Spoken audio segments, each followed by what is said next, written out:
Righteous, highest the vibes. It's your boy Dame. Much love. Salute to everybody out there. This video is just in reference to why I have not been doing my breakdown from the NBA players, the eye test debates.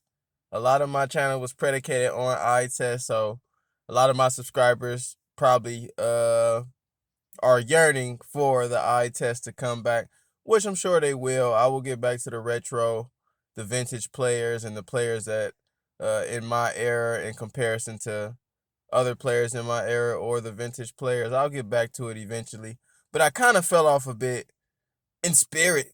I didn't have the spirit or the energy to do that. Why? Because in watching the current NBA, it just ain't what it was. It's been sullied a little bit. It's been compromised a little bit. And I think that's due to several different reasons. And this video is my explanation of why I fell off and why the NBA, I think, in itself is falling off in comparison to the three major sports in America: baseball, football, and basketball. For one, entertainment purposes. So I think that they have, this is my surmise, I think they have this notion that running up and down the court, shooting threes, and just getting your shot up and playing offense and emphasizing offense over defense will provide a better quality of entertainment for the fans. Now, I sternly disagree because I know defense is a staple and a principle in the game of basketball in which I watch. Without defense, it doesn't entirely look like basketball. It more looks like freestyle. It more looks like practice, essentially. I've been watching this year bit by bit, a little bit by a little bit, not locked in because of that nature, but every time I watch, I see a lack of emphasis on the defensive end. Now, if you grew up playing basketball, if you couldn't do nothing, you had to know how to play D. If you couldn't do nothing, you had to know how to play D.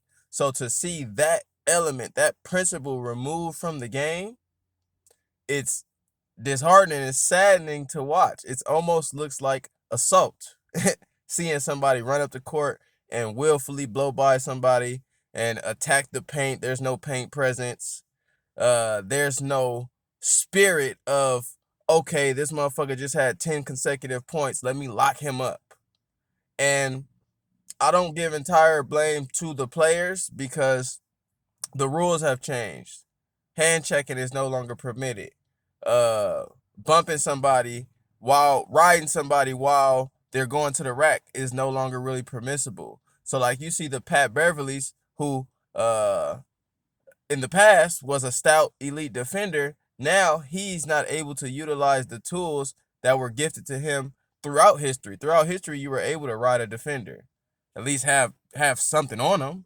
So to not be able to even touch a defender makes it much more difficult for players to play defense. This is why today you don't see defensive stoppers. Kawhi Leonard was a good defensive stopper maybe 8-10 years ago, but in these rules and regulations, it's not as easy to be. Paul George was a good defensive stopper, but in this era, you see Luka Doncic can do what he will with anybody because can't touch him. And then, like, you have the expectance now. The players expect for the fouls to be called with minimal contact. Speaking of Luka Doncic, when I watch Luka Doncic, pay attention, because I'm an eye test. You know I'm an eye test dude. This is what I do. You feel me? I ain't got to regard to stats to tell you what's going on. Luka Doncic complains like 60% of the time when he doesn't get a call. He's jarring at the refs, complaining, whining, and I'm not really into that whining game. Everybody complaining to the refs about a foul. Just go out there and play ball and get the bucket. They give y'all niggas enough calls. In my opinion, they give y'all enough calls, but because there's so much of a leniency, whenever they get touched now, they looking at the ref. That's a foul. That's a foul. That's a foul. So this era just got a lot of whining, a lot of complaining, and a lot of lack of defense. Yesterday, Kyrie sat out Much love to Kyrie, highest the vibes. Segue, he's so good, they can't They can't blackball him. He demanded a trade. He's being pro-black, conscious black. He's so good they can't even blackball him. Shout out to Kyrie Irving, much love. But Kyrie didn't play, so you had a gang of players in which I don't know. You know what I'm saying? And it's not to say that they're not good because I don't know them, but it is to say that G League players can come in here and drop 40. Somebody on the Nets had 44 points, in which I don't have a clue who it is. Now, 10 years ago, 15 years ago, 20 years ago, this would never happen. You might have an anomaly like a Jeremy Lin playing good basketball for a couple weeks, righteous and a dust settle. I still don't think he had a 40-point game. Donovan Mitchell scoring 70. Donovan Mitchell's great. Shout out to him. 50 is more frequent. 40 is more frequent. 30 is more frequent. LeBron James is like 7th in the league in scoring, averaging like 30. SG8, much love. These are good players. Don't get it twisted. But they're taking advantage of a weakened league on the defensive end.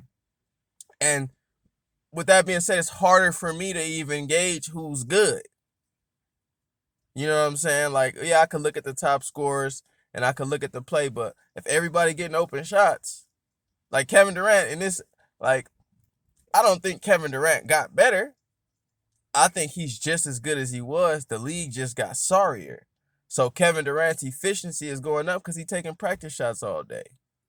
Much love to Kevin Durant, still a great top 10 player of all time in my opinion. No, this is no shade to any players. I'm just talking about the league in general because I think predominantly the rules regulate how the players can play. So if they have to operate within these margins, the output is going to be as a consequence what we see today. We see a lot of like Trae Young's or Damian Lillard's going by a pick and they're like flopping almost, like running into the pick to get a foul because they know the referees will call that. That's within the rules. Or you'll see James Harden deliberately lowering himself, lowering his arms, and then throwing them up, flailing his arms to try to get a foul. Which is cool if you're trying to, manipulate the system. But if you're a watcher and observer, to me, these things are not like principled in the game. These things are like glitches in the game. So the mid-range game is a lost art.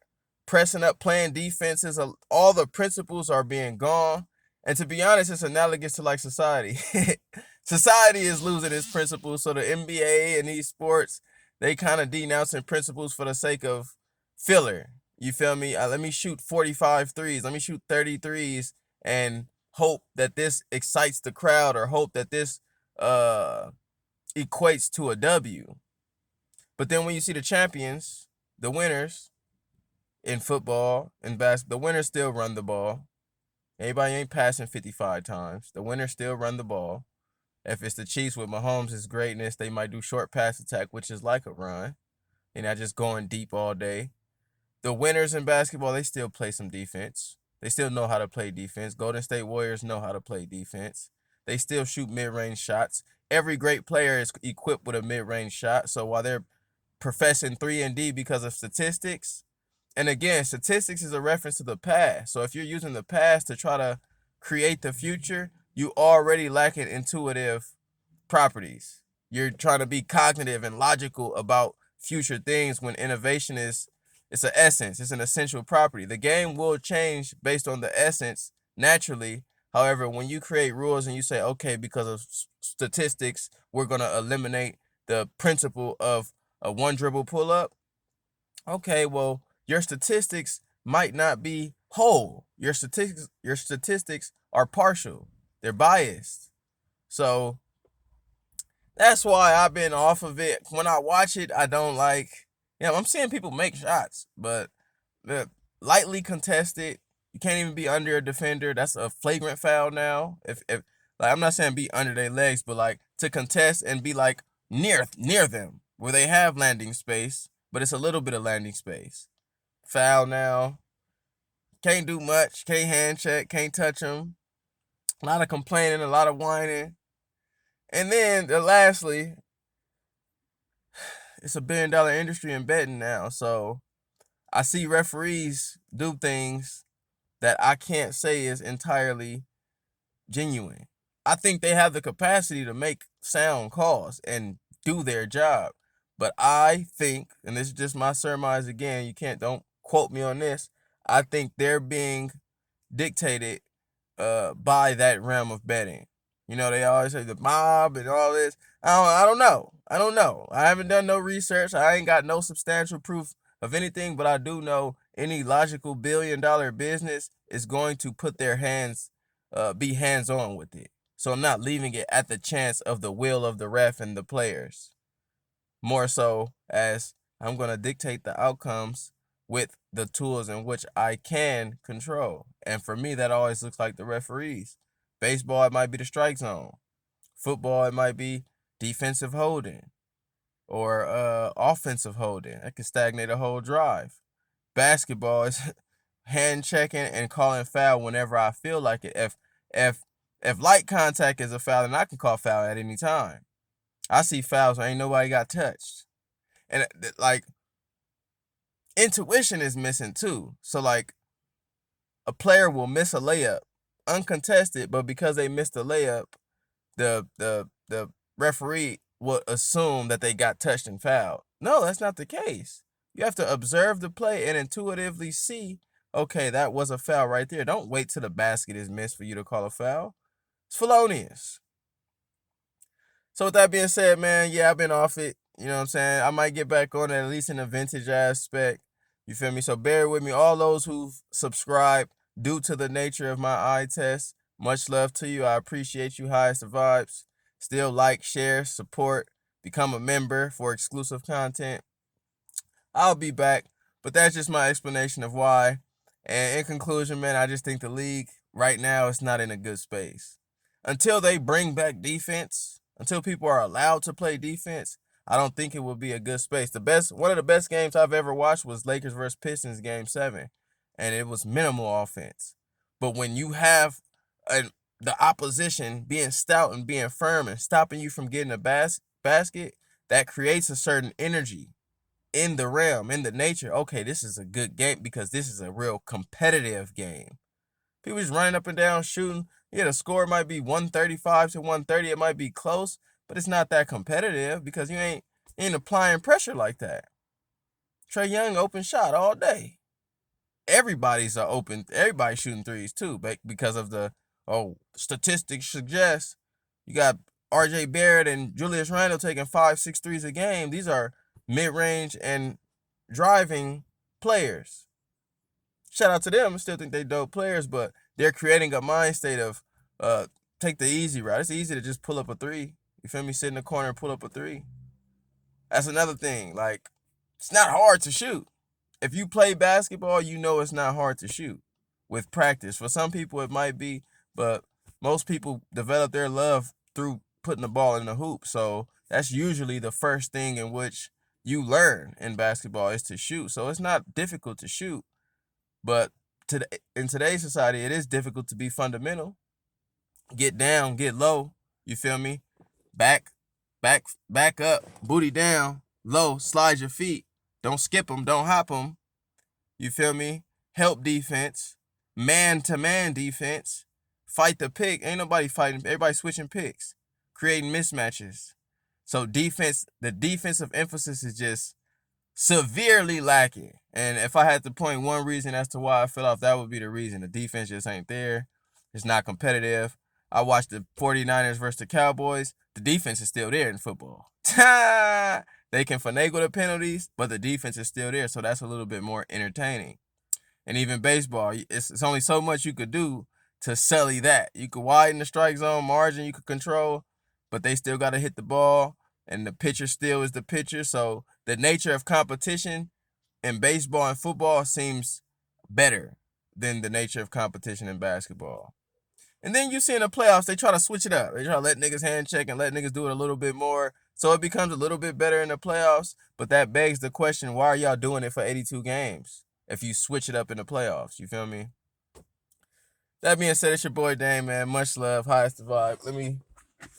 Again, man, I need y'all support. I need y'all to support me in a real way. Go out there and get the beauty of being wrong. When you see a brother independently pushing his own content, make it a point to support that brother. Effie is righteous. You know what I'm saying? Hopefully I've given you the righteous vibrations by now. But with that being said, it's your boy Dame, man. Much love. Peace. You know I'll be back.